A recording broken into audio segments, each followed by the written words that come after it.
Assalamualaikum warahmatullahi wabarakatuh. Di sini saya Sri Wahyuni, NPM 18060039. Saya ingin menjawab pertanyaan dari Ibu Aska mengenai asas pengembangan kurikulum, pendekatan pengembangan kurikulum, dan model pengembangan kurikulum. Jadi, asas pengembangan kurikulum itu sangat penting dalam proses pengembangan kurikulum.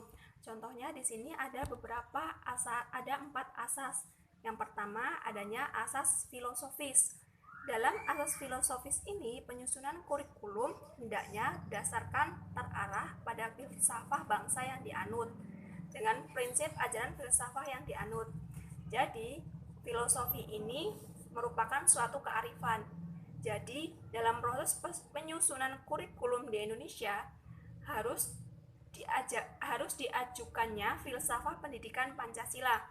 Untuk apa? Jadi, dalam hal ini dijadikan sebagai dasar dan terarah melalui pendidikan.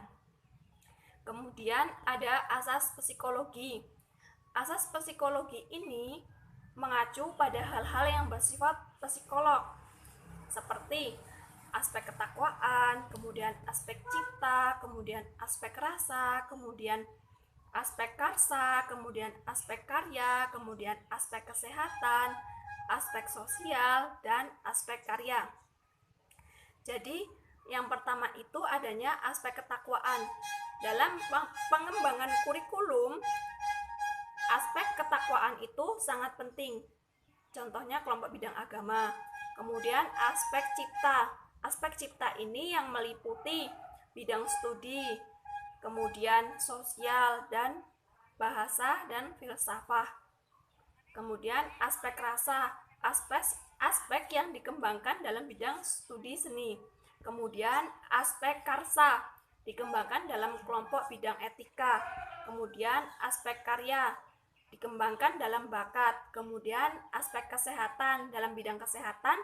Kemudian aspek sosial dalam praktek lapangan secara langsung. Kemudian aspek karya dalam pembinaan bakat. Kemudian asas kurikulum yang perlu dikembangkan yaitu asas sosial, di mana dalam sosiologi dalam menyelidiki gejala sosial yang berhubungan antara individu dengan masyarakat, yaitu dan ditujukannya memenuhi kepentingan masyarakat. Maka dalam penyusunan kurikulum dipengaruhi oleh kekuatan sosial yang berkembang dan selalu berubah-ubah. Kemudian ada asas teknologi. Asas teknologi ini bahwa dalam kurikulum tidak boleh meninggalkan kemajuan teknologi pendidikan. Jadi, peningkatan penggunaan teknologi pendidikan akan menyebabnya naiknya tingkat efektivitas dan efisien teknologi. Jadi, dalam asas teknologi ini, pendidikan tidak harus dilakukan dalam proses tatap muka atau bisa dilakukan dengan daring. Jadi, pentingnya asas kurikulum ini yaitu demi tercapainya tujuan pendidikan nasional.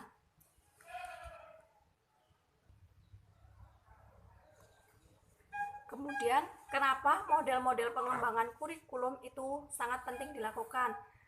Karena terdapat banyak berbagai model.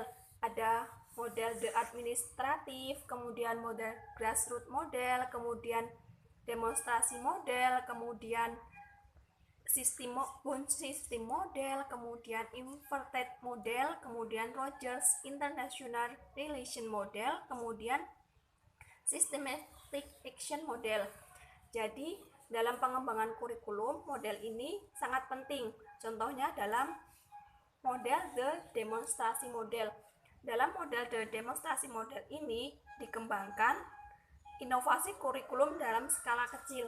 Jadi, dalam hal ini, demonstrasi model ini dikembangkannya dengan suatu inovasi kurikulum. Dengan adanya model ini membuat berbagai inovasi dalam pengembangan kurikulum.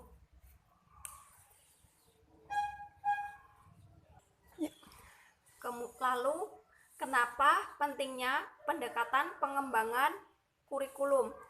Pentingnya pendekatan pengembangan kurikulum yaitu pendekatan itu merupakan sudut pandang awal dalam proses perencanaan pengembangan dalam kurikulum. Jadi, ada berbagai macam pendekatan yang nantinya akan dijadikan sebagai bahan ajar tujuan nasional pendidikan. Jadi, hal ini perlu diterapkan. Contohnya,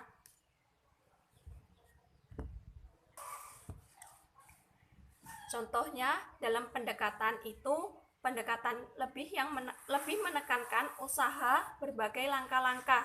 Contohnya ada pendekatan subjek akademis. Pendekatan subjek akademis ini yaitu pendekatan yang menekankan pada subjek akademisi. Ada pendekatan teknologi, di mana pendekatan teknologi ini menekankan suatu teknologi pada masa kini, pada teknologi yang secara modern.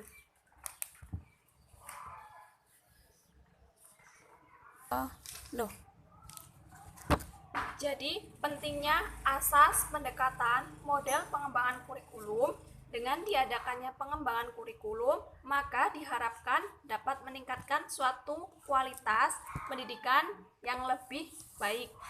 Kemudian, dengan adanya asas pendekatan model pengembangan kurikulum yang merupakan suatu proses yang berkesinambungan. Jadi, proses ini harus dilakukan secara teliti serta mempertimbangkan adanya faktor pendukung dan penghambat.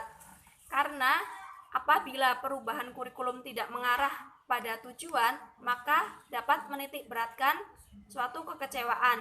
Di antaranya, pengembangan kurikulum yang perlu mempertimbangkan suatu landasan seperti landasan psikologis, kemudian landasan pengembangan kurikulum.